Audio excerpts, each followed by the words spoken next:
It is business also, therefore, that needs to provide the myriad leadership examples to address the multifaceted problems of climate change. Such leadership examples provide hope, and we are heading in the right direction. Today, the risk of massive and dangerous disruption to our global climate is real and an urgent one.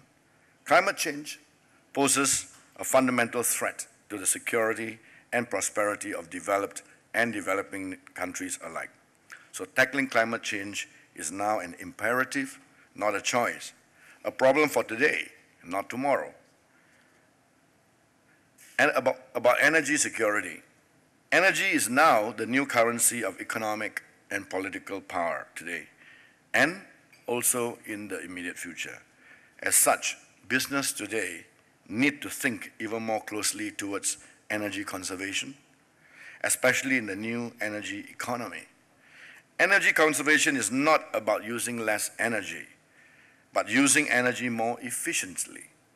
This means squeezing more work, more goods, services, more wealth from each kilowatt hour that we can consume.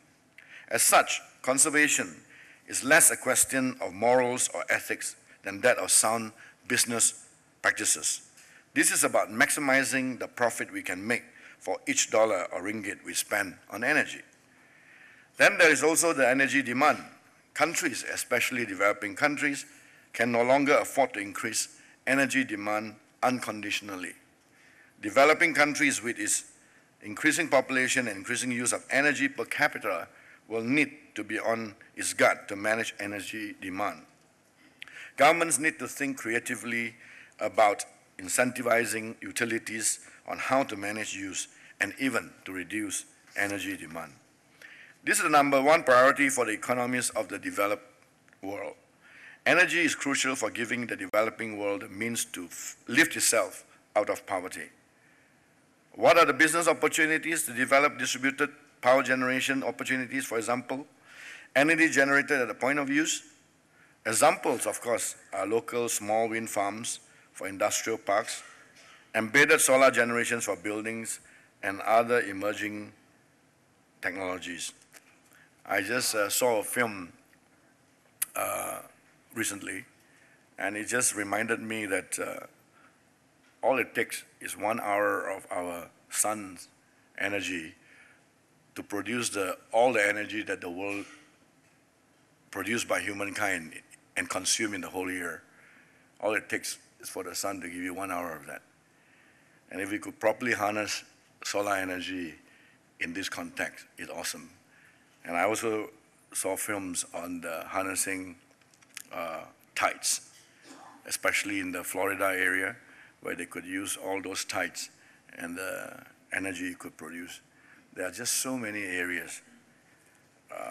I think at the end of the day, this issue is not about whether there's technology, it is about the mindset change.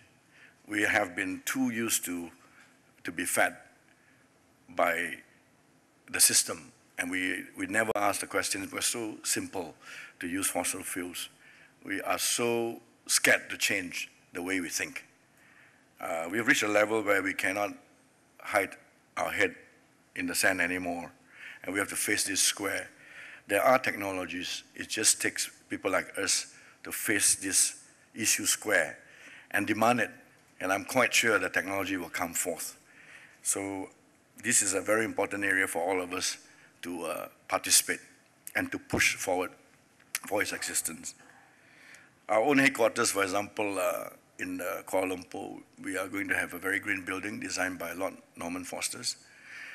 And he's going to put on the panels, our whole building practically is glazed instead of with mosaic and granite tiles with what call that solar cell tiles. So we hope we set an example in this area, and many other Malaysians are also doing the same. I'm encouraging more of us to do the same. And what about food security? Well, climate security has a number of key dimensions, including food security, water security, and of course, energy security. Climate change will bring more frequent and more prolonged famine threatening Malaysia, and our neighboring nations' food security.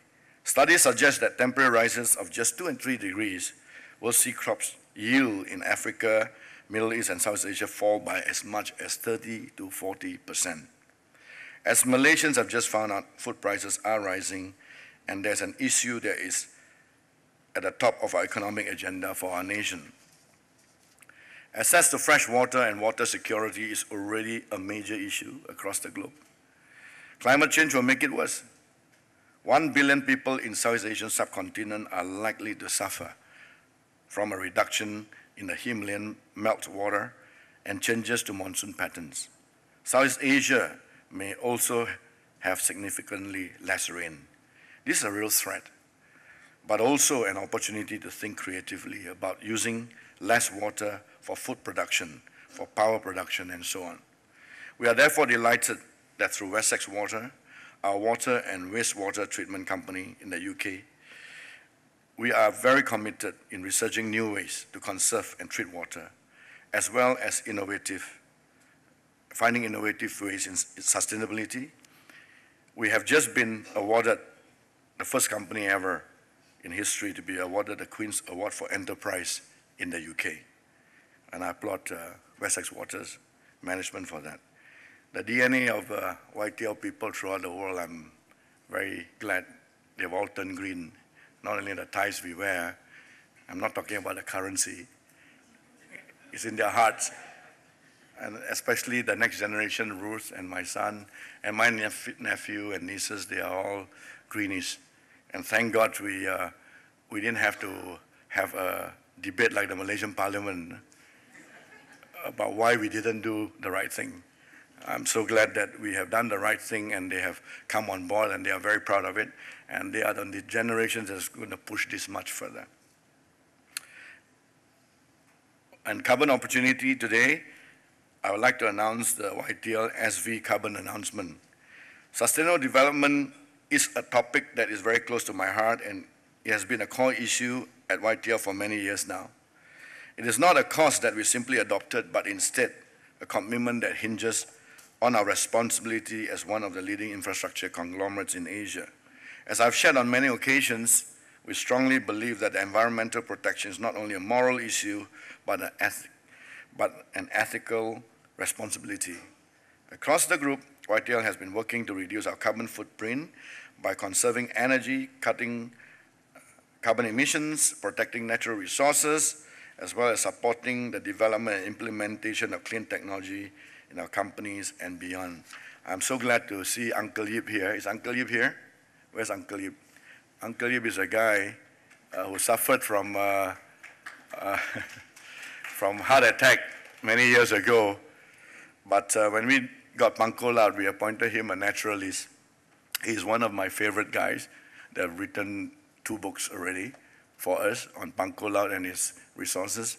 He's one man that can make an average of a 20 minutes walk in Pangkol out into a 3-hour walk through the jungle, and you find that you do not have enough. And this is his talent and his passion. And because of his constant walking in the jungles in every of our resorts, he has never suffered a heart attack for many years. So that, I think, is also very healthy to be involved in the environmental conservation business.